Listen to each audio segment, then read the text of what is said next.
செஞ்சி சட்டமன்ற தொகுதிக்குட்பட்ட உலக புகழ்பெற்ற தாய்க்கெல்லாம் தாயாக இருக்கக்கூடிய அன்னை மேல்மலையூர் அங்காளம்மன் வீட்டில் இந்த ஒரு புனிதமான இந்த ஊரிலே பாரதிய ஜனதா கட்சியின் சார்பாக இந்த திருமணி கூட்டம் ஏற்பாடு செய்யப்பட்டுள்ளது. பாரத பிரதமர் நரேந்திர மோடி அவர்களின் சாதனைகளை உங்களிடம் எடுத்துக் கூறவும், தமிழக அரசு இன்று தமிழக மக்களுக்கு என்னெல்லாம் வஞ்சனை செய்து கொண்டிருக்கிறது என்ற விஷயங்களை உங்கள் முன்பாக எடுத்துரைக்கவும் இந்த திருமண கூட்டமானது பாரதிய ஜனதா கட்சி தொண்டர்களாலே தலைவர்களாலே இங்கு ஏற்பாடு செய்யப்பட்டுள்ளது. ஏன் இந்த கூட்டம்? இதற்கு முன்னாடி பேசின அனைவரையும் நீங்க பேசுனது கேட்டிருக்கீங்க. அதோட இந்த சிறப்பான ஒரு நல்ல நாள்ல சுவாமி விவேகானந்தர் ஐயா அவர்களுடைய வீரத்துறவி ஐயா பிறந்த அந்த நன்னாள்ல இந்த திருமண கூட்டம் ஏற்பாடு செய்யப்பட்டுள்ளது. வரலாற்றில் இந்த மேல்முறை திருப்பு முனையாகவும் திராவிட கட்சிகளுக்கு அவர்களுக்கு கமிட்டி அடியாகவும் இருக்கக்கூடியதாக இருக்கும் என்பதை நம்பி இந்த ஒரு அருமையான வாய்ப்பை வழங்கிய இந்த மேல்மலையூர் அனைத்து நிர்வாகிகளுக்கும் எனது முழுக்க வணக்கத்தை தெரிவித்துக் கொண்டு அன்னை மேல்மலை அங்காள பரமேஸ்வரர் அண்ணனை வணங்கி, சுவாமி விவேகானந்தர் பிறந்த இந்த நல்ல நாள்ல இளைஞர்களுக்காக பாரத பிரதமர் நரேந்திர மோடி அவர்கள் செஞ்ச திட்டங்கள்ல ஒன்று இரண்டெல்லாம் கிடையாது. இன்று திரு ஸ்டாலின் அவர்கள் இளைஞர்கள் செஞ்ச திட்டம் என்னன்னு சொன்னாக்கா, ஒரே ஒற்றை திட்டம், பெருஞ்சு தெரு, வீதிக்கு வீதி, டாஸ்மாக். ஆனா பாரத பிரதமர் நரேந்திர மோடி அவர்கள் பாத்தீங்கன்னா இளைஞர்களுக்கான வேலைவாய்ப்பு திட்டம், ராணுவத்துல சேர்றியா அக்னிவீர் திட்டம், படிக்கணுமா உனக்கு படிக்கிறதுக்கான மேல் படிப்புக்கான வங்கி கடன் திட்டம், நீ தொழில் தொடங்கணும் ஆசைப்படுறியா தொழில் தொடங்குறதுக்காக உனக்கு முத்ரா வங்கி கடன் ஆரம்பிச்சு கேவிஐடி ஆரம்பிச்சு உனக்கு அனைத்து விதமான வங்கி கடனும் எந்தவித பிடிமானம் இல்லாமல் கொடுக்கக்கூடிய ஒரு திட்டங்கள். இப்படி இளைஞர்களை சொந்த காலில் நிக்க வைக்கணும்னு சொல்லி யோசிச்சு பாரத பிரதமர் நரேந்திர மோடி அவர்கள் இன்று ஒரு நல்ல ஒரு வலிமையான இளைஞர்களுக்கான எதிர்காலத்தை கொடுக்குது. ஆனா இங்க நம்ம டாஸ்மார்க்கு கொடுத்து, கஞ்சாவை கொடுத்து, அபீனை கொடுத்து இங்க இருக்கிற தமிழக அரசு என்ன முதல்வர் ஸ்டாலின் அவர்கள் செய்து கொண்டிருக்கிறார். இந்த இன்னும் ஒரு சில நாள்ல பார்த்தீங்கன்னா பொங்கல் வர போகுது. இவங்க எப்பவுமே டிராமா கம்பெனி பாத்தீங்கன்னா ஒரு செக்மெண்ட் வச்சுட்டே இருப்பாங்க. நியூஇயருக்கு ஒரு டிராமா, பொங்கலுக்கு ஒரு டிராமா, தீபாவளிக்கு ஒரு டிராமா, மழை பெஞ்சா டிராமா, வெயில் கஞ்சா டிராமா அப்படின்னு சொல்லிட்டு நிறைய டிராமா வச்சிருப்பாங்க. இப்படி இந்த நாடகம் பாத்தீங்கன்னு சொன்னா ஒரு சீசனுக்கு பார்த்த மாதிரி ஒரு செட்டப் வச்சிருப்பாங்க. இந்த செட்டப் பார்த்தீங்கன்னா திடீர்னு வருவான், எங்கிருந்து வராங்க தெரியாது வருவான், நாடகம் நடிப்பா, முடிச்சு சமையல் வாங்கிட்டு போயிடுவான். ஆனா இந்த மக்கள் யாரை நம்புகிறது சொன்னாக்கா, இந்த நாடகம் நடிப்பவர்களை நம்ப வச்சு இன்னைக்கு பழகிட்டான். யானைக்கு தன் காலில் இருக்க சங்கிலி எப்படி மீற முடியாது அப்படின்ற ஒரு பழக்கத்தை அந்த யானைக்கு சிறு வயதுல இருந்தே கொடுத்து அந்த நம்பிக்கை இழக்க வச்சாங்களோ, தமிழக மக்கள் இன்னைக்கு அப்படிதான் இருந்துட்டு இருக்காங்க. தமிழக மக்களுடைய காலில் கட்டின சங்கிலி என்னன்னு சொன்னாக்கா, இந்த திராவிடம் என்னக்கூடிய சங்கிலியை தான் நீங்க தமிழக மக்கள் கட்டிட்டு இருக்கிறாங்க. உண்மையை நீங்க என்னைக்கு இந்த சங்கிலியை உடைத்தருகிறீர்களோ உங்களுக்காக மிக அற்புதமான ஒரு உலகத்தை பாரத பிரதமர் நரேந்திர மோடி அவர்கள் உருவாக்கி வச்சிருக்காங்க. இன்னைக்கு மேல்மலையூர் மக்கள் கொஞ்சம் சிந்திச்சு பாருங்க, இந்த ஊர்ல அடிப்படை வசதிகள் இருக்குதா? நியாயமா மனசாட்சி தொட்டு சொல்லணும். இன்னைக்கு செஞ்சி சட்டமன்ற தொகுதியில கிட்டத்தட்ட மேல்மலையூருக்கு மட்டும் பாத்தீங்கன்னு சொன்னா 10 லட்சம் மக்களுக்கு மேல ஒரு அமாவாசைக்கு போறாங்க. இந்த அமாவாசைக்கு போகிற இந்த மக்களுக்கு அடிப்படை வசதி இந்த செஞ்சி சட்டமன்றத்தில் இந்த மேல்மலையூர் நிர்வாகம் ஏதாவது செஞ்சிருக்குன்னு சொல்ல முடியுமா? மேல்மலையூர்ல அனுதினமும் சிரமம். இங்க இருக்கக்கூடிய மருத்துவமனை 10 லட்சம் பேர் போறாங்களே, அதுல ஒரு 1000 பேர் ஒரு பிரச்சனை சொன்னா சமாளிக்கக்கூடிய சக்தி இருக்குதா? படுக்கை வசதி இருக்குதா? அடிப்படை விஷயங்கள் இருக்குதா? யோசிச்சு பாருங்க. கிராம பகுதி முழுக்க மேல்மலையூர் சுத்தி கிராம பகுதியில் இருக்கக்கூடிய இந்த பகுதியில விவசாயங்கள் ஏதோ ஒரு சின்னதா ஒரு பாம்பு கடி விஷக்கடி ஏற்பட்டாலும் உடனடியா தீர்க்கிறதுக்கு இங்க ஐசியூ வாட்டர் இருக்குதா? எந்த அடிப்படை வசதியும் இல்லாத இந்த மேல்மலையூர் பஞ்சாயத்தை வச்சிருக்காங்க. இங்க இருக்கக்கூடிய பிடிஓ என்ன செய்யறாங்கன்னா, செஞ்சு மஸ்ட் அன்னைக்கு பிஏ வேலை பாக்குறதும் அவன் வீட்டுக்கு காய்கறி வாங்கி கொடுக்குற வெக்கங்கிட்ட வேலையை தான் செஞ்சுட்டு இருக்காங்களே தவிர இங்க இருக்கக்கூடிய பிடிஓ ஒருத்தன் கூட ஜோக்கியமான பிடிஓ இல்ல. இவங்க இளைஞர்களுக்கு நல்லது செய்யல, தாய்மார்களுக்கு நல்லது செஞ்சிருக்கீங்களா? கிடையாது. இங்க இருக்கக்கூடிய அம்மாவை சுத்தி கொஞ்ச நேரம் பார்த்தேன், யாருக்குமே தங்க நகையை காணும். என்னடா காணும்? ஒருவேளை கஷ்டத்துல ஏதாவது விவசாயத்துக்கு வச்சுட்டாங்கன்னு கணக்கு பண்ணி பார்த்தா இல்ல, ஒருத்தர் கூட நகை போட்டுட்டு ரோட்ல சுதந்திரமா சுத்த முடியாது அப்படிங்கறத தெரிஞ்சுக்கிட்டாங்க. ஒண்ணு கவரிங் நகை போடுறாங்க, இல்லைன்னா இழுத்து மூடிட்டு வராங்க. அப்படியே ஒரு குறைஞ்சபட்ச பாதுகாப்பை கூட கொடுக்க முடியாத அரசாங்கம் இந்த அரசு இருந்துட்டு இருக்கு. பாருங்க, அண்ணன் சொன்ன மாதிரி ஒரு 2 நாளுக்கு முன்னாடி ஓடுகிற ரயில்ல ஒரு வட மாநில இளைஞனை ரீல்ஸ் என்ற மோகத்துல விட்டான். என்ன காரணத்துக்காக வெட்டினா தெரியுங்களா? எல்லாரும் சொல்றாங்க ரீல்ஸ் மோகத்துக்காக வெட்டிட்டான் அப்படின்னு சொல்றாங்க. கிடையாது மக்களே, இவங்க ஒவ்வொரு இளைஞர் மனதிலையும் ஹிந்தி வேண்டாம், ஹிந்தி வேண்டாம், ஹிந்தி பேசுற தப்பு, வடமாநில தப்புன்னு சொல்லி இவங்க மனசுல பதிய வச்சதோட விளைவுதான் அவன் கஞ்சா அடிச்சுட்டு அந்த ரீல்ஸ் எடுக்கும் போது வடமாநில இளைஞன் தெரிஞ்சுதான் அந்த இளைஞனை வெட்டான். அப்ப ஒரு வடமாநில இளைஞரை நீங்க வெட்டும் போது இதே போல் அங்கு ஒண்ணு நடந்தா இங்க இருக்க மக்கள் ஏற்றுக்கூடிய தயாரா? இங்க இருக்க மக்களை, இளைஞர்களை பல்வேறு இடத்துக்கு உலகம் பூரா இன்னைக்கு தமிழன் வந்து வேலைக்காக செஞ்சுட்டு இருக்கான். உலகம் முழுக்க தமிழன் ஆட்சி செஞ்சுட்டு இருக்கான். உலகம் முழுக்க தமிழன் வந்து தொழில் செஞ்சுட்டு இருக்கான். ஆனா இங்க என்ன செஞ்சுட்டு இருக்கோம்? தமிழ் தமிழ்னு பேசிட்டு கும்மிடி பூண்டி கூட தாண்ட விடாம தமிழக மக்களே பாரத பிரதமர் செய்யக்கூடிய நல்ல விஷயங்களை உங்ககிட்ட மாசம் ஒரு முறை பேசிட்டு இருக்காரு. ஆனா அவர் பேசுறதை விட உங்களை கேட்க விடாம, உங்களை தடுத்து, உங்களை ஒரு மொழி கூடுதலான ஒரு மொழி கற்க விடாம ஒரு சூழல் படுத்துகிறார். இப்படி பல்வேறு விஷயங்கள். பெண் குழந்தைகளுக்கு பாத்தீங்கன்னு சொன்னாக்க பாதுகாப்புன்றது இன்னைக்கு குறைஞ்ச அளவுல கூட கிடையாதுங்க. இன்றைக்கு ஒரு காவல்துறை எதற்காக இருக்கிறது? காவல்துறைக்கு முதல்ல பாதுகாப்பு இருக்கிறதான்னு கேட்டீங்கன்னா கிடையாது. பாருங்க, உதாரணத்துக்கு ஒரு 2 மாசத்துக்கு முன்னாடி திருவண்ணாமலை கோபுரத்துக்கு முன்னாடி திருவண்ணாமலையில கருவறையில பாதுகாப்பு பணியில் ஈடுபட்டிருந்த ஒரு பெண் போலீஸ் குறுக்குல ஒரு திமுக போயிட்டு உள்ள நின்றுருக்கான். ஏன் நிக்கிறேன்னு கேட்டுச்சு அந்த அம்மா. அந்த பெண் போலீஸ பட்டார்னு கண்ணில் அடிச்சு, கன்னத்துல அடிச்சு அந்த அம்மா அழுதுகிட்டே ஓடியாந்து அந்த எஸ்ஐ கிட்ட சொன்னா, எஸ்ஐ காது கொடுத்து கேட்கல. இன்ஸ்பெக்டர் சொல்றான், இன்ஸ்பெக்டர் காது கொடுத்து கேட்கல. டிஎஸ்பி கிட்ட சொல்றேன், டிஎஸ்பி காது கொடுத்து கேட்கல. எல்லாம் நிரம்புறாங்க திமுக காரனுக்கு. ஏண்டா ஒரு காவல்துறையில ஒரு பெண் காவலருக்கு பாதுகாப்பு கொடுக்க முடியல. திமுகவுடைய ஒரு பெண் போலீஸ் போச்சுன்னா அந்த பெண் போலீஸ பின்னாடி அடிக்கிறான், தடவைறான். ஒரு போலீஸ் கூட பாதுகாப்பு இல்லாத ஒரு கேவலமான ஒரு ஆட்சியை தான் இந்த ஆட்சி தான் நடந்துட்டு இருக்கு. நாம எல்லாம் நினைக்கிறோம் நமக்கு ஏதாவது பிரச்சனை போலீஸ் வந்து காப்பாற்றுன்னு நினைக்கிறோம். ஆனா போலீஸ்க்கு இங்க பாதுகாப்பு இல்லை. அப்படிப்பட்ட ஒரு ரவுடிசத்தை, கேவலமான அராஜகத்தை, ஒரு வஞ்சகமான ஆட்சியை திராவிட முன்னேற்ற கழகம் செஞ்சுட்டு இவங்க எங்க கட்சியில இன்னைக்கு இத்தனை பேர் ஒரு 50 பேர் நின்று இருக்கோம். இந்த 50 பேர் மேல காவல்துறையில யாரு பேர்லயாவது வழக்கு இருக்கா சொல்லி கேட்டீங்கன்னா யாரு பேர்லயுமே வழக்கு இருக்காது. ஒருவேளை அப்படி வழக்கு இருக்குதுன்னு சொன்னா பாரதிய ஜனதா கட்சியில பாத்தீங்கன்னா முக்கிய பேர் சொல்ல வழங்க மாட்டாங்க. இது வந்து கட்சியோட ரூல்ஸ். ஆனா திமுக போய் பாத்தீங்கன்னு வச்சுங்களேன், யாரெல்லாம் கஞ்சா விற்கிறான், யாரெல்லாம் சாராயம் விற்கிறான், யாரெல்லாம் கட்ட பஞ்சாயத்து பண்றான், யாரெல்லாம் அடுத்த குடியை எடுக்கிறான், தாலியை பறிக்கிறவன், செயின் பறிக்கிறவன், இப்படி பார்த்து பார்த்து பார்த்து பார்த்து பார்த்து பார்த்து இவங்களுக்கு தான் சீட்டு, இவங்களுக்கு தான் முக்கிய பொருள். அப்ப பேய்கள் அரசாண்டால் பிணல் தின்னும் சாட்சிகள் சொல்லக்கூடிய இந்த பழைமொழி மாதிரி இங்க இருக்கக்கூடிய தவறான மனிதர்கள் எல்லாம் ஆட்சி செய்தாக்கா நாமெல்லாம் எப்படி நிம்மதியா இருக்க முடியும்? கடந்த 4.5 ஆண்டு ஆண்கள் நம்மளுடைய ஒருத்தராச்சும் மனசாட்சி தொட்டு வச்சு பாருங்க, நிம்மதியா வாழ்ந்திருக்கிறோமா? 4.5 ஆண்டுகள் இந்த தமிழக மக்கள் அனுதினமும் சிரமம்.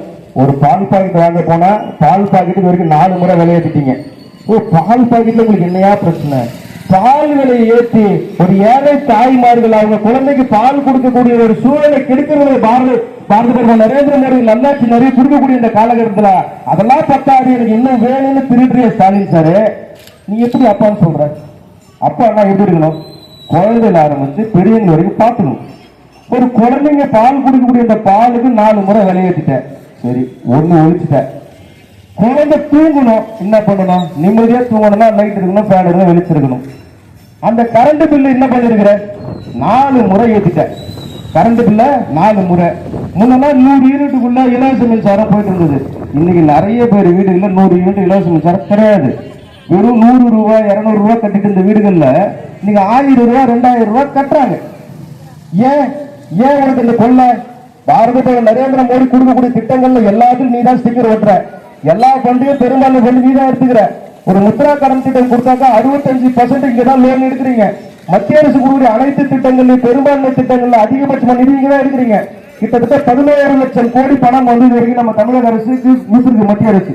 இதுக்கு முன்னாடி காங்கிரஸ் கூட்டணியில் இருக்கும்போது 2.5 லட்சம் கோடி கூட வாங்க முடியாத இந்த தமிழக அரசியல்வாதிகள் பாரத பிரதமர் நரேந்திர மோடி கிட்ட பணம் வேணும்னு சொன்னா நல்ல கொடி காட்டுறதா, பணம் வேணாம்னு சொன்னாக்கா கருப்பு பொருள் விடுறதா, அந்த கதையை நாடகம் நடிச்சு பாரத பிரதமர் நரேந்திர மோடி கிட்ட கீழே போய் கையில கால விழுந்து சொந்த வாங்கிட்டு திருடுற. 1 லட்சம் 2 லட்சம் கிடையாதுயா, கிட்டத்தட்ட 11 லட்சம் கோடி பணத்தை தமிழக மக்கள் பேரை சொல்லி திருடி வாங்கி தின்னிருக்கிய ஸ்டாலின் சாரு. இவ்வளவு திருடி தின்னும் உங்களுடைய தமிழகத்துக்கு உட்பட்ட இந்த பால் விலை ஏற்றத்தை ஏன் செய்யற? ஏன் ஏழை தாய்மாரோட வயிற்றுல அடிக்கிற?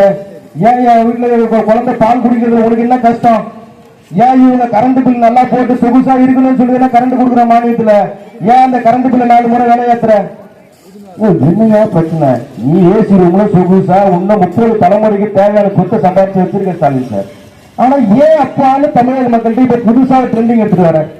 அம்மான்னு புரட்சி தலைவர் இருந்தாங்க, அவங்க அம்மாவா இருந்தாங்க, மக்கள் மருந்தகம் கொண்டு வந்தாங்க, அனைவருக்கும் பாத்தீங்கன்னாக்கா மதிய உணவு கொண்டு வந்தாங்க. இன்னைக்கு அம்மா உணவகத்தை என்ன பண்ணிருக்கிறீங்க? எங்க தேசிய ஜனநாயக கூட்டத்தில் அங்க வழிக்கூடிய அண்ணா திராவிட கட்சி அவர்கள் சார்பாக கடந்த ஆட்சியில் செஞ்சக்கூடிய இன்னைக்கு இருக்கக்கூடிய உணவு திட்டம், அம்மா உணவு திட்டத்தில் எங்கேயாவது இந்த விழுப்புரம் மாவட்டத்தில் நடக்குதுன்னு சொல்லுங்க பார்ப்போம். நான் சாப்பிட்டுருக்கேன். நான் கல்லூரி படிக்கும் போது நானே 5 ரூபாய்க்கு சாம்பார் சாதம் சாப்பிட்டுருக்கேன், 1 ரூபாய்க்கு இட்லி சாப்பிட்டுருக்கேன். நான் சாப்பிட்டு வளர்ந்த உடம்பு. அப்ப என்ன போல இளைஞர்கள் கல்லூரி மாணவர்கள் எத்தனை பேர் இந்த அம்மா உணவு திட்டத்தில் சாப்பிட்டுருப்பாங்க, மதிய உணவு சாப்பிட்டுருப்பாங்க, எத்தனை ஏழைப்பாளை தாய்மார்கள் சாப்பிட்டுருப்பாங்க. இந்த திட்டத்தில் ஒழிச்சிட்டேன். ஏன்னா எந்த இடத்துலயும் நல்லது செய்யற பேர் தெரியக்கூடாதுங்கிறதுனால நீ அம்மா பேரை அழிச்சுத, நீ அப்பான்னு புதுசா வர. சரி, அப்பா நான் எப்படி இருக்கணும்? ஒரு குடும்பத்துக்கு தலைவர் எப்படி இருக்கணும்? இங்க இருக்கக்கூடிய மேல்மலையூர் இந்த பேருந்து நிலையத்தில் இருக்கக்கூடிய அனைத்து வணிக நிறுவனங்கள் இருக்கக்கூடியவங்களும் பேருந்து காத்திருக்கிற பொதுமக்கள் எல்லாரும் கேட்டுட்டு இருக்கீங்க. ஒரு நல்ல ஒரு தாய் தந்தை எப்படி இருக்கணும்? ஒரு தந்தை முதல்வர் ஸ்டாலின் தந்தைன்னு சொல்றாருல்ல, தந்தையில எப்படி இருக்கணும்? எல்லாரையும் பார்த்து இன்னைக்கு இந்த தந்தை பார்த்துக்கிறாரா? என்ன செய்யறாரு? இளைஞர்களுக்கு கஞ்சா ஈஸியா பாக்கெட்ல எப்படி போய் கொடுக்கிறது, எப்படி சாராயத்தை ஈஸியா எடுத்து போய் கொடுக்கிறது, எப்படி எளிமையா போய் அவங்களுக்கு டாஸ்மார்க்ல சரக்கு கொடுக்கிறது. அதில் விஜய் அவர்கள் ஒரு சின்ன பாட்டு பாடினாங்க. பாட்டிலுக்கு 10 ரூபா, பாட்டிலுக்கு 10 ரூபா, பாட்டிலுக்கு 10 ரூபா. இந்த பாட்டிலுக்கு 10 ரூபான்னு சொன்னது இவர் என்ன எடுத்துட்டாருன்னா, நம்ம இன்னொரு 10 ரூபா சேர்த்து சம்பாதிக்கணும் போல. ஏற்கனவே மது இருக்கக்கூடிய சகோதரர்கள் என்ன பண்றாங்க, ஒரு 10 ரூபாய் எக்ஸ்ட்ரா கொடுத்து தான் லஞ்சம் கொடுத்து வாங்கி சாப்பிட்டுருக்காங்க. இதுல இன்னொரு 10 ரூபாய் ஸ்டிக்கரை விட்டு அந்த 10 ரூபாய் சேர்த்து வாங்குறேன். உண்மையா உங்களுக்கு பிரச்சனை? ஒரு மதுவை கூட, மதுக்கூடங்கள் கூட சரியில்லாத ஒரு தரமற்ற மதுகளை கொடுத்து இருக்கக்கூடிய இளைஞருடைய வாழ்க்கையை இன்னைக்கு எடுத்துட்டு இருக்க. இன்னைக்கு கஞ்சா வாழ்க்கைகள் எத்தனை பதிவு பண்றது கேட்டீங்கன்னா பதிவு பண்றதே கிடையாது. ஏன்னா விற்பனை செய்யற அத்தனை பேருமே பாத்தீங்கன்னாக்கா திமுக இருந்து முக்கிய பொறுப்பாளர் இருக்கான். திமுக, விசிக இருக்கக்கூடிய அவருடைய லட்சப்பேடு கட்சி எத்தனை எடுப்பு துடுப்பு, அத்தனை எடுப்பு துடுப்பு கட்சியிலையும் யாரு இருக்காங்க? இந்த வியாபாரம் செய்யக்கூடியதா இருக்கான். எங்க ஊர்ல 40 பேர் செத்தா மரக்காணத்துல, அந்த பக்கம் கள்ளக்குறிச்சியில ஒரு 50 பேர் செத்தான். எல்லாம் யார் ஆட்சி காலத்துல முதல்வர் ஸ்டாலின் அவர்கள் செத்தாங்க? உங்களுடைய ஆட்சியில. அப்ப கள்ளச்சாராயம் ஆறா ஓடுதுங்கிறதுக்கு சாட்சி இந்த சாவு. சரி, ஒரு இயற்கை பேரிடர்ல ஏதோ ஒரு தெரியாத சொல்ல ஒருத்தர் இறந்துடுறாங்க ஒரு ஆற்று வெள்ளத்துல. நீங்க என்ன காசு கொடுக்குறீங்க? ஒரு வீடு இடிஞ்சு விழுந்துருது மழைக்காலங்கள்ல, விழுந்தவங்களுக்கு என்ன பணம் கொடுக்குறீங்க? குறைஞ்சபட்சம் 1 லட்சம் ரூபாயில இருந்து அதிகபட்சம் 2 லட்சம் ரூபாய் கொடுக்குறீங்க. ஆனா கொழுப்பு எடுத்து போய் வெட்டங்கிட்டு குடும்பத்தில் இருக்கிறவங்க எல்லாரையும் டார்ச்சர் பண்ணி வேலைக்கு செஞ்சு வர காசை பொண்டாட்டி காலையில அறுத்து எடுத்து போய் குடிக்கிறான்னு அந்த மானங்கிட்ட குடிக்காரனுக்கு 10 லட்சம் ரூபாய் கொடுக்குறியே. நீ வருகால இளைஞர்கள் நீ எதை சொல்ற? நேர்மையா வாழுன்னு சொல்றியா ஸ்டாலின் சார்? இல்ல குடிச்சிட்டு சாவுன்னு சொல்றியா? இல்ல குடிக்கிறதுக்கு வியாபாரிகள் ஊக்குவிக்கிறியா? நீ என்ன சொல்றீங்க ஸ்டாலின் சார்? என்ன சொல்றீங்க? அப்ப ஒரு தரங்கெட்ட அப்பாவாக, தரங்கெட்ட முதல்வராக ஒரு தவறான வழிகாட்டிட்டு இருக்கிறீங்க. இன்னைக்கு அண்ணன் சொன்னாங்க, இன்னைக்கு அதிகமான விதவை பெண்கள் வந்துட்டு இருக்காங்க. அக்கா கனிமொழி அக்கா வர்றதுக்கு முன்னாடி பாத்தீங்கன்னா என்ன சொல்றாங்க? அதிக விதவைகள் இருக்கான்னு சொல்லதா சொல்றாங்க. ஆமா, இன்னைக்கு தமிழகத்துல இந்த 5 ஆண்டுகள்ல பெரும்பான்மை விதவைகள் ஆனது இங்கதான். பாருங்க, இன்னைக்கு பெண் குழந்தைகளுக்கு பாதுகாப்பு அப்படிங்கிற விஷயம் சிறிதளவு கூட இல்லை. இந்த 5 ஆண்டுகளுக்கு முன்னாடி போக்சோ வழக்குகள் எண்ணிக்கை பார்த்தீங்கன்னா ஒரு 4000 தான் இருந்தது சராசரி ஆண்டுக்கு. ஏதோ அங்க ஒண்ணு இங்க ஒண்ணுமா இருந்தது. ஆனா இன்னைக்கு என்னன்னு பாத்தீங்கன்னாக்கா 3000 வழக்குகள் கூடுதலாகி 6900 வழக்குகள் பாத்தீங்கன்னு சொன்னாக்கா இன்னைக்கு போக்சோ வழக்குகள் மட்டும் இருந்துட்டு இருக்கு. இது ஒரு வருஷமும் பாத்தீங்கன்னா 300 வழக்கு, 200 வழக்கு, 500 வழக்கு கூடிக்கிட்டே இருக்குது. ஒரு ஆட்சி நல்ல ஆட்சி நடக்குது, ஒரு காவல்துறை நல்ல காவல்துறையா இருக்குதுன்னு சொன்னா இந்த வழக்குகளோட எண்ணிக்கை குறையணுமா கூடணுமா? குற்றங்கள் குறைஞ்சாதானே ஆட்சி நல்லா ஆச்சு. குற்றங்கள் குறையிலன்னா எப்படி நல்லாட்சியா இருக்கும்? அப்போ ஒரு தவறான ஆட்சியை செய்வதற்கு சாட்சியாக தான் காவல்துறையில பதிவு பண்ணக்கூடிய வழக்குகள் இருந்துட்டு. இப்படி குழந்தைகளுக்கு பாதுகாப்பு இல்லை, பெண்களுக்கு பாதுகாப்பு இல்லை, தாய்மார்களுக்கு பாதுகாப்பு இல்லை. இந்த வயசான பாட்டிகள்லாம் இன்னைக்கு ஒரு இந்த லிப்டிக் பஸ், பெண்களுக்கு இலவச பேருந்துன்னு சொல்லிட்டு என்னைக்காவது அந்த பஸ் ஸ்டாண்ட்ல அந்த லிப்டிக் போட்ட bus, rose colour bus, pink colour bus நின்று பாத்துருக்கீங்களா? இங்க இருக்கிற தாய்மார் நீங்க சொல்லுமா, யாராவது அந்த பஸ் ஸ்டாண்ட் கரெக்ட் டைமுக்கு வந்துருக்குது, அந்த பஸ் வந்துருக்குது, அந்த பஸ்ல நாங்க ஏறி இருக்குன்னு சொல்ல முடியுமா? அப்படியே நீங்க ஏறினா கூட பஸ் கண்டக்டர் உங்களை என்ன சொல்றான்? ஓசி ஓரமா போ, அப்படி போய் இல்லை அப்படி சொல்றான். யாரு அப்போ காசுல பஸ் விடுறீங்க? யாரை போட்டு காசு நீங்க எல்லாம் சம்பளம் வாங்குறீங்க? யாரடா ஓசின்னு சொல்றீங்க? இங்க இருக்கக்கூடிய தமிழக மக்கள் யோசிச்சு பார்க்கணும். நம்மளுடைய வரி பணம் நாம கஷ்டப்பட்டு சம்பாதிச்சு கட்டுறோம். இன்னைக்கு நீங்க எல்லாம் வேலை செய்றீங்க. இன்னைக்கு நீங்க இந்த பொங்கலுக்கு பொருள் வாங்க வந்திருக்கீங்க. இந்த பொருள் வாங்க வந்திருக்கக்கூடிய ஒரு பொருளையும் வாங்கக்கூடிய வரிகள் பார்த்தீங்கன்னு சொன்னா 50% மாநில அரசுக்கும் 50% மத்திய அரசுக்கும். ஒரு 150 ரூபா ஒரு விலை இருக்குது அப்படின்னு சொன்னாக்கா அந்த 150 ரூபா விலையில வரி மட்டும் ஒரு 30 ரூபா அரசாங்கத்துக்கு செலுத்துறோம் அப்படின்னு சொன்னாக்கா அந்த வரியில 15 ரூபா முதல்வர் ஸ்டாலின் ஐயாவுக்கும் 15 ரூபா பாரத பிரதமர் நரேந்திர மோடிக்கும் போகுது. அப்ப நம்ம இந்த ஜிஎஸ்டி அப்படின்னு சொல்லக்கூடிய இந்த வரி எப்படி நம்ம செலுத்துறோம் அப்படின்னா இப்படிதான் செலுத்துறோம். அப்ப இந்த வரி செலுத்தக்கூடிய விஷயங்கள்ல நம்ம என்ன பண்றோம் அப்படின்னாக்கா இந்த பொருள் இந்த வாங்கும் போது 50% வரி மாநில அரசுக்கும் 50% வரி மத்திய அரசுக்கும் போகும்போது பாரத பிரதமர் நரேந்திர மோடி என்ன செய்யறாங்கன்னா உங்களுக்கு தரமான சாலை கிடைக்கணும், தரமான கல்வி கிடைக்கணும், தரமான மருத்துவம் கிடைக்கணும், தரமான தொழில் கிடைக்கணும், தரமா மக்கள் வாழணும், தரமான வங்கி கடன்கள் கொடுத்த தொழில முன்னேற்றம் அப்படின்னு ஒரு விஷயமா பார்த்து செஞ்சுட்டு இருக்காங்க. ஆனா அதே காசு வாங்கக்கூடிய நம்மளுடைய அப்பா முதல்வர் ஸ்டாலின் என்ன செய்யறாங்க? அவங்களுடைய ஒரு திட்டம் நல்ல திட்டம். இந்த 50% அந்த 15 ரூபா ஒரு தபர்ந்து வாங்கக்கூடிய இந்த பணத்துல ஒரு திட்டம் நல்ல திட்டம் சொல்ல முடியுமா? கிடையாது. அது கேட்டா எப்ப கேட்டாலும் என்ன சொல்றாங்க? ஜிஎஸ்டி பணம் வரல, மத்திய அரசு பணம் வரலன்னு சொல்லிட்டு இருக்காங்க. இது வரைக்கும் இந்த 4.5 ஆண்டுகள்ல ஒரு பிரீமியம் கூட பெண்டிங் வைக்காம ஜிஎஸ்டியோட அனைத்து தொகையும் கொடுத்திருக்கு. நிர்மலா சீதாராமன் மத்திய அமைச்சர் அவர்கள் பாராளுமன்றத்தில் பல முறை எடுத்து உரைச்சாலும் அங்க இருந்து இங்க வந்தவன்னு அவன் எப்போ சொல்ற பையனா சொல்லிச்சு. பாருங்க, இருக்கக்கூடிய ஏழை மக்கள், விவசாய பெருமக்கள் எல்லாரும் நல்லா இருக்கணும் அப்படிங்கிறதுக்காக தான் 100 நாள் வேலை திட்டத்தை மத்திய அரசு கொண்டு வந்தது. அந்த மத்திய அரசு கொண்டு வந்த 100 நாள் வேலை திட்டத்துல இன்னும் ஒரு சின்ன மாற்றம் பண்ணி நமக்காக நம்ம மக்களுக்காக இந்த விவசாய பெருமக்கள் நல்லா இருக்கணும்ன்றதுக்காக ஒரு புதிய முயற்சி மேற்கொள்றாரு பாரத பிரதமர் நரேந்திர மோடி அவர்கள். என்ன சொல்றான்? திமுக இவங்க கவுன்சிலர் ஆரம்பிச்சு ஒன்றிய செயலாளர், சேர்மன், ஒன்றிய கவுன்சிலர், மாவட்ட கவுன்சிலர், எம்எல்ஏ, அமைச்சர் முதற்கொண்டு போய் பேசுறான். சத்தியமா போய் பேசுறான். மேல்மல்லூர் மக்களை யோசிச்சுங்க. 100 நாள் வேலை திட்டத்தை பாரத பிரதமர் நரேந்திர மோடி நிறுத்தல. 100 நாள 125 நாளா கூட்டி கொடுத்துங்க. 25 நாள் உங்களுடைய வேலை நாட்கள்ல இன்னும் கூடுதலா கிடைச்சாக்கா இங்க மக்கள் நல்லா பயனுள்ளதா இருக்குமே அப்படிங்கிற நல்ல எண்ணத்துல 125 நாளா கொடுக்குறேன். உடனே ஒரு பாட்டு கேட்கிறாங்க. நான் 100 நாள் இடத்துல நிறைய இடங்கள் பேசும்போது கேட்கிறாங்க, நீங்க பேரை மாத்திட்டீங்களே தம்பி அப்படிங்கிறாங்க. ஆமா, பேரை மாத்தணும். ஏன் மாத்தணும்? அனைத்து திட்டத்துக்கும் ஒரே பொதுப்படையான பேர் வச்சிருக்கோம். இங்க இருக்கிற மாதிரி நம்ம வரி பணத்துல நாம கட்டக்கூடிய காசுல கட்டிட்டு கலைஞர் பேருந்து நிலையம், இந்த அம்மா பேரு நிலையம், அந்த அம்மா பேரு நிலையம் சொல்லிட்டு இவங்க அப்பன் பேரை வைக்கல, இவங்க அப்பன் பேரை வைக்கல, இவங்க பிள்ளை பேரை வைக்கல, இவங்க பேரன் பேரை வைக்கல, இவங்க குடும்ப பேர் வைக்கல. ஆனா பாரத பிரதமர் நரேந்திர மோடி அவர்கள் செய்யக்கூடிய அனைத்து திட்டமும் பார்த்தீங்கன்னு சொன்னாக்கா எல்லாமே பாரதத்துடைய பொது பெயர்களாக வச்சிருக்க. அப்படி இந்த திட்டத்தையும் பொது பெயராக வச்சிருக்க. இந்த 2 விஷயம். வேற என்ன 125 நாள் வேலை திட்டத்துல என்ன விஷயம் கொடுக்குறாங்க அப்படின்னா, இதற்கு முன்னாடி குறைஞ்சபட்சம் 220 ரூபாய் 240 ரூபாய் கொடுக்கணும்னு சொல்லியிருந்தாங்க. ஆனா குறைஞ்சபட்ச அந்த ஊதியம் ஆதாயம்ங்கிறது மக்களுக்கு போய் சேரவே இல்லை. 100 ரூபாய் கொடுப்பாங்க, 150 ரூபாய் கொடுப்பாங்க, 50 ரூபாய் கொடுப்பாங்க, சிலருக்கு 200 ரூபாய் கொடுப்பாங்க. இப்படி ஒரு தொகை ஒரு நேரடியாக ஒழுங்கா போய் சேராம அதுக்கு ஒரு பொறுப்பாளர் போட்டு அந்த பொறுப்பாளருக்கு நீங்க 20 ரூபாயில இருந்து 50 ரூபாய் கமிஷன் கட்டிங் காசு கொடுத்தாதான் அந்த காசு உங்களுக்கு வரும். அதுலயும் அந்த ஊர்ல இருக்கக்கூடிய தலைவராகட்டும், அந்த ஊர்ல இருக்கக்கூடிய முக்கிய பொறுப்பாளருக்கு திமுககாரங்களுடைய குடும்பத்தில் 10 பேரை போட்டு பில்ல எடுத்துக்குவாங்க.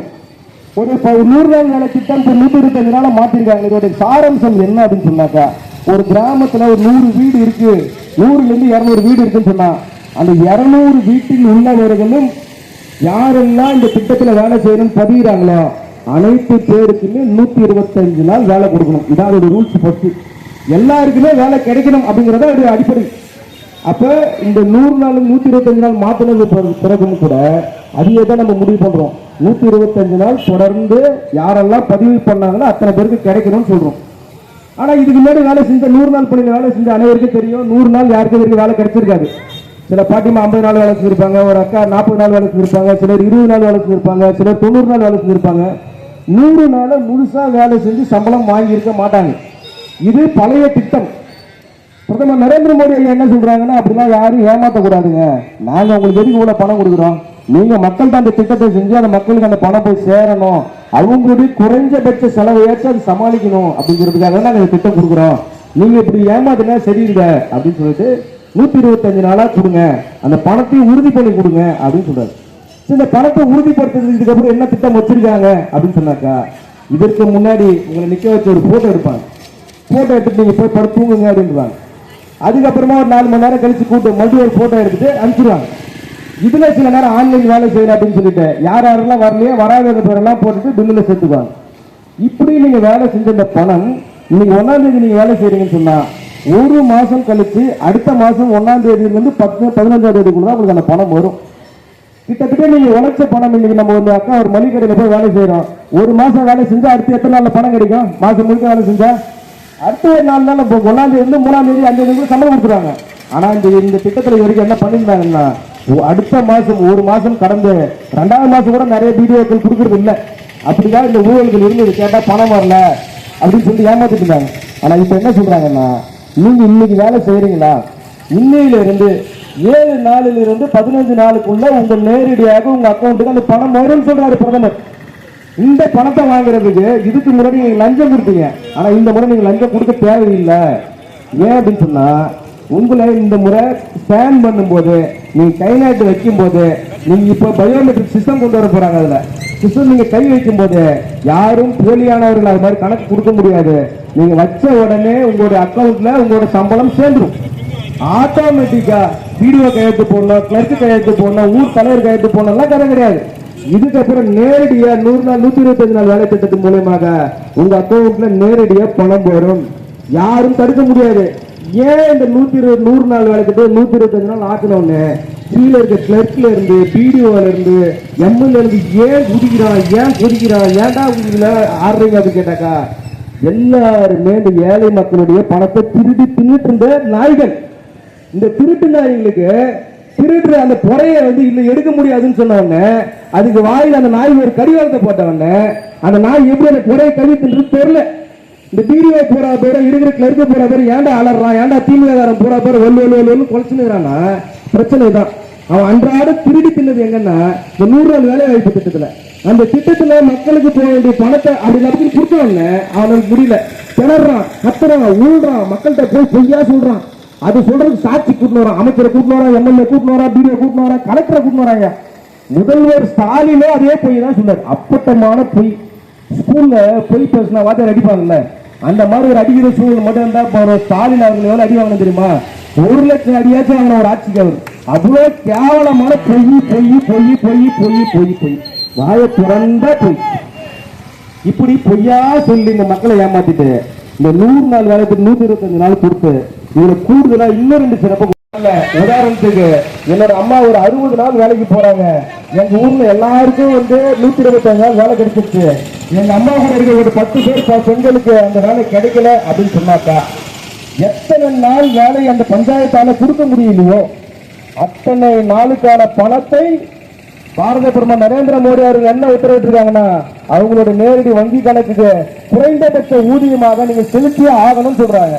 உங்க பஞ்சாயத்துல உங்களால கொடுக்க முடியல, இந்த அரசாங்கத்தால கொடுக்க முடியலன்னா உன்னாலதான் வேலை கொடுக்க முடியல, அந்த திட்டத்துல உன்னால வேலை கொடுக்க முடியலன்னு சொன்னாக்கா அந்த பணத்தை செலுத்த வேண்டிய கடமை உள்ளது, நீ எடுத்து கொடு அப்படின்னு சொல்றாங்க. ஏரி வேலை திட்டம் வந்ததுக்கு அப்புறம் பாத்தீங்கன்னா விவசாயம் பாதிச்சிருச்சு அப்படின்னு தொடர்ந்து புகார் வச்சுட்டு இருக்கும். இங்க இருக்கக்கூடிய நிலக்கிழார்கள் எல்லாரும் இருக்கக்கூடிய பெரும்பல் புகார் என்னன்னாக்கா, ஏரி வேலை என்னைக்கு வந்துச்சோ வேலைக்கு ஆள் கிடைக்க மாட்டேங்கிறாங்க, நம்மளால வேலை செய்ய முடியல, விவசாயம் பண்ண முடியல, அறுவடை சரியா பண்ண முடியல, முக்கியமான நாள்ல வரமாட்டேங்கிறாங்க அப்படின்னு எல்லா விவசாய பெருமக்களுடைய பெரிய குறையா இருந்தது. இந்த குறையை பாரத பிரதமர் நரேந்திர மோடி அவர்களுக்கு பாரதிய ஜனதா கட்சி தொடர்ந்து வலியுறுத்திட்டே இருந்தது. செவிசாய்த்த பாரத பிரதமர் அவர் என்ன பண்ணிருக்காங்க தெரியுங்களா? இந்த திட்டத்துல 60 நாள் விடுமுறை கொடுக்குறாங்க. நீங்க 365 நாட்கள்ல ஞாயிற்றுக்கிழமை போக நீங்க இருக்கக்கூடிய நாட்கள்ல எந்த 60 நாட்கள் வேணாலும் உங்க பஞ்சாயத்துக்கு நீங்களே முடிவு செஞ்சு அந்த 60 நாள் விடுமுறை நீங்க எடுத்துக்கலாம். என்ன சொல்றான் திமுககாரன்? உங்களுக்கு 60 நாள் வேலை நீக்கிட்டாங்க, உங்களுக்கு 60 நாள் காசு கிடைக்காது, 60 நாள் உங்களுக்கு குடிசைன்னு சொல்றான். ஓ, எந்த நல்ல விஷயத்தை மக்கள்கிட்ட நல்லதா சொல்றியா? ஏன்டா இப்படி இருக்கிறீங்க? புள்ளி மட்டுமே சொல்லி சொல்லி பழகிறீங்களே. ஸ்கூல் நீங்க எந்த ஸ்கூல்ல படிச்சீங்கன்னு சொன்னா நாங்களும் தெரிஞ்சுக்கோட, என் பிள்ளைங்களை எல்லாம் சேர்க்காமே பார்த்துக்குவோம். ஆமா, அதனால இங்க பாருங்க, இந்த 125 நாள்ல 60 நாள் விவசாயத்திற்காக நம் மக்கள் நம்ம மண்ணை காப்பாற்றணுன்றதுக்காக விவசாய பெருமக்களுக்காக 60 நாளை என்ன செஞ்சிருக்கிறாங்க, அந்த திட்டத்துல விடுமுறையா எடுத்துக்கங்க. மீதி இருக்கக்கூடிய நாட்கள்ல 125 நாள் வேலை கொடுங்க. ஆக மொத்தம் 125 நாள் பிளஸ் ஒரு 65 நாள் போக, ஞாயிற்றுக்கிழமை போக இதர நாட்கள்ல எப்படியா இருந்தாலும் நீங்க 125 நாள் நீங்க வேலை கொடுக்கணும். அதுல ஒரு 60 நாள் லீவ் கொடுக்கணும். அந்த லீவை நீங்க சொல்லக்கூடாது, அந்தந்த பகுதியில் இருக்கக்கூடிய விவசாய பெருமக்களே முடிவு செய்யணும் அப்படின்னு சொல்றாங்க. இப்ப இந்த முழு சுதந்திரத்தை மக்கள்கிட்ட ஏரி வேலை செய்யக்கூடிய மக்கள்கிட்ட கொடுத்த உடனே இவங்களுக்கு புரியவே மாட்டேங்குது. இவனுக்கு முழு தேங்காயை ஊத்திட்டே இருந்தானுங்க. இப்ப அந்த தேங்காய் எப்படி உருட்டுறதுன்னு தெரியல. பெரிய பிரச்சனை அவங்களுக்கு. இப்ப அடிப்படையா அடிச்ச கொள்ளையை அடிக்க முடியல அப்படிங்கிறது தான் இவருடைய இன்னைக்கு கோபம். இப்படி 100 நாள் வேலை திட்டத்தை 125 நாள் கொடுத்து சம்பளத்தை உயர்த்தி கொடுத்து சம்பளம் வரக்கூடிய தேதி 1 மாசத்துக்கு அப்புறம் இருந்தத வேலை செஞ்ச நாள்ல இருந்து 7 நாள்ல இருந்து 15 நாளுக்குள்ள கொடுத்து 60 நாள் விடுமுறை கொடுத்து இன்னமும் பாதுகாப்பான ஒரு ஊதிய திட்டத்தை கொடுத்து நீ ஒரு வேலை உன்னால வேலை உன்னை பஞ்சாயத்து உனக்கு வழங்க முடியலன்னு சொன்னாக்கா அதற்கான தொகையை பஞ்சாயத்தே உங்க அக்கௌண்ட்ல கொடுக்க சொல்லி எல்லா வகையிலும் ஊழியம் செஞ்ச உடனே இவங்க வயிறு செத்து தாங்கல. ஏன்னா பிரதமர் இப்படி பண்ணிட்டாரு, ஒரே ஒரு மசோதா போட்டாரு, இப்படி பண்ணிட்டாருன்னு சொல்லிட்டுதான் இன்னைக்கு கூட உங்களுக்கு இந்த 3000 ஏன் கொடுக்குறாங்க தெரியுமா? இந்த திட்டம் தான். இந்த திட்டத்தை போட்டவனே எல்லாரும் போய் ஒப்பாரி வச்சுட்டான். ஏரி வேலை செய்யறவங்க கிட்ட ஜனங்க பூரா மாறி போச்சுன்னு நினைச்சிட்டான். ஆனா பாரதிய ஜனதா கட்சி சொல்றான், எல்லா இடத்துலயும் போய் இதே சொல்றான், பிரதமர் மோடி ஐயா செஞ்ச திட்டத்தை இப்ப நாங்க எப்படி மேல்மலைன்னு நீங்க சொல்றோமோ இதே மாதிரி எல்லாம் பண்ணு சொல்றான். அப்ப ஜனம் பூரா முடிச்சுக்குது, ஓஹோ திமுக திட்டு போய் நம்மள வந்து ஏமாத்திட்டாங்க மாறலா, இவன் பேச கேட்க கூடாது, இந்த பிள்ளைங்க தான் நல்ல பிள்ளைங்களா இருக்குது, நாம இதுக்கப்புறம் நமக்கு நல்ல வேலை கிடைக்கணும்னா நம்ம வயசாகி போச்சுக்கு அப்புறம் எங்க வெளியூருக்கு போக முடியாது, ஏரி வேலை தான் நமக்கு, நாம இவங்க பின்னாடி சரின்னு சொல்ல பேசுறத கேட்டவன அவன் என்ன பண்ண ஆரம்பிச்சுட்டான், ஆஹாஹா நம்ம இது செட் ஆகாது, அதுரா மொத்தம் அடிச்சு வச்ச கொள்ளையில ஒரு பாட்டு எடுத்து கொடுறா பொங்கலுக்கு அப்படின்னு சொல்லிட்டு ஒரு 3000 ரூபாய் கொடுத்து பொங்கல் தொகுத்து கொடுக்க ஆரம்பிக்கிறான். ஸ்டாலின் சார் ஒரு 5 வருஷத்துக்கு முன்னாடி நீங்க என்ன சொன்னீங்க? 2500 பிளஸ் 1500 5000 சொன்னீங்க. இப்ப என்ன சொல்றீங்க? அதே 2500 பிளஸ் 1500 5000 இப்ப சொல்ல முடியுமா உங்களால? சொல்ல முடியாது. கடந்த திமுக ஆட்சியில பாத்தீங்கன்னா இது வரைக்கும் 2 முறை தான் பொங்கல் தொகுப்பு திட்டம் காசு கொடுத்துருக்கீங்க, 3வது இந்த முறை கொடுக்குறீங்க, நடுவுல பணம் இல்லைன்னு சொல்லிட்டீங்க. இப்ப இந்த 3000 ரூபாய் கொடுக்குறீங்கல்ல, சரி ரைட், கொள்ளடிச்ச பணம் நீ 3000 இல்ல 10000 ரூபாய் கொடுக்கணும். என்னுடைய மக்களுக்கு நீங்க கொடுக்க வேண்டிய பணம் 10000 ரூபாய். சரி, ஏய் யானை அடித்து போர் கண்ட மக்கள் தமிழ் மக்கள் சொல்றாங்க, ஒரு நெல்களத்தை வந்து யானையை வச்சு 10 யானையை வச்சு போர் அடிப்பாங்களாம். அப்படி போர் அடிச்சு வாழ்ந்த இந்த தமிழக மக்களுக்கு நீ இப்ப என்ன பண்ணிட்டு இருக்க தெரியுமா? நான் முதல்ல யானையை சொன்ன தெரியுமா, காலில் சங்கிலி கட்டி வச்சிருக்கேன்னு, அந்த மாதிரி சங்கிலியை கட்டி வச்சு தமிழக மக்களை பிச்சை எடுக்க விட்டுட்டு இருக்க. சரி, இந்த 1 கிலோ அரிசியை எங்களால சமைச்சு வாங்கி சாப்பிட முடியாதா? எங்களால வேலை வாய்ப்புக்கு போய் எங்க சொந்த உழைப்புல ஒரு விலையை வச்சு 1 கிலோ அரிசி எங்களால் வாங்க முடியாதா? 1 கிலோ சக்கரை வாங்க முடியாதா? 1 கிலோ அரிசி கேவலம். அந்த அரிசி கொடுங்களேன், அந்த அரிசியை பாருங்க, யாராவது இந்த மேல்மன்ற பொதுமக்கள் வந்து பாக்குறதுலாம் இங்க வாங்க, இந்த அரிசியை ஒரு புடி எடுத்து பாருங்க, இதை உங்க வீட்டுல சமைப்பீங்களான்னு சொல்லி கொஞ்சம் யாராவது பொதுமக்கள் வந்து பாருங்க, யாராவது கூப்பிடுங்க வந்து பாருங்க. நான் இந்த அரிசியை கேட்கிறேன், இந்த அரிசி நீ சாப்பிடுவா பாட்டிமா?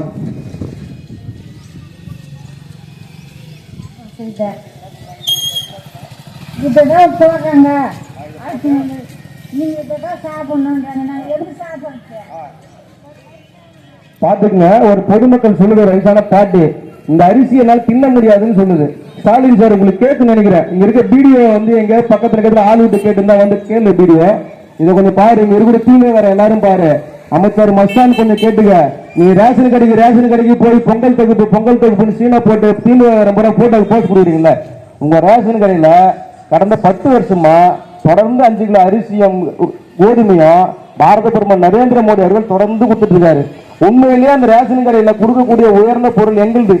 பிரதமருடைய நரேந்திர மோடி அவருடைய புகைப்படம் தான் மாட்டிருக்கணும். ஆனா வெக்கங்கட்ட ஸ்டாலினுடைய புகைப்படத்தையும் அவங்க அப்பா கேட்டு திருட்டு திராவிடக்கூடிய தூணாக இருக்கக்கூடிய கட்டுமரத்துடைய படத்தையும் தான் மாட்டி வச்சிருக்கீங்க. பாரு ஸ்டாலின் சார், இந்த பாட்டி சொல்லுது இந்த அரிசி சாப்பிட முடியாதுன்னு சொல்லுது. நீ நல்ல அப்பானா என்ன பண்ணணும்? ஒரு அரிசி நல்ல அரிசி கொடுக்கணும். வருஷம் பூரா தான் புழு பிடிச்ச தேன் பிடிச்ச கல்லூரிக்கூடிய மண்ணுரிக்கூடிய கேவலமான அரிசி போடுற, அதை நம்ம மக்கள் வாங்கி அதை ஆஞ்சி தண்ணி விட்டு கழுவி விட்டு பண்ணி சாப்பிடுறாங்க. ஆனா இப்ப எப்படி போடுறிய பொங்கலுக்கு இது எப்படி போய் பொங்கல் வைக்க முடியும்? பச்சை அரிசி 1 கிலோ கொடுத்துட்டா அந்த பொங்கல் ஒரு குடும்பம் நடத்திடுமா? நீ கொடுத்த சர்க்கரையை கை வச்சாக்கா இப்பவே பிசு பிசுன்னு ஒட்டி கீழே உழுகுது. இதுக்கு முன்னாடி போன முறை மஞ்சள் பை சொல்லிட்டு திட்டம் கொடுத்து அதுக்கு ஒரு 21 பொருள் எல்லாம் கொடுத்தீங்க. இப்பெல்லாம் எங்க காணும் அதெல்லாம்?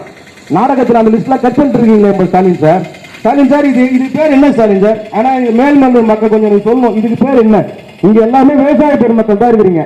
இதுக்கு ஒரு பேர் சொன்னீங்கன்னா நாங்க தெரிஞ்சுக்கும். இது இந்த அப்படியே இந்த இதுக்கு பேர் என்ன? ஆனா யாராவது சொல்லுங்க, நான் கொஞ்சம் வாய்ப்பு இருந்தேன் இதுக்கு. ஆனா இதுக்கு பேர் துரும்பா கரும்பானே? துரும்பு. அப்ப நீங்க கரும்பை கொடுக்குறீங்களா துரும்ப கொடுக்குறீங்களா? துரும்ப கொடுக்குறீங்க.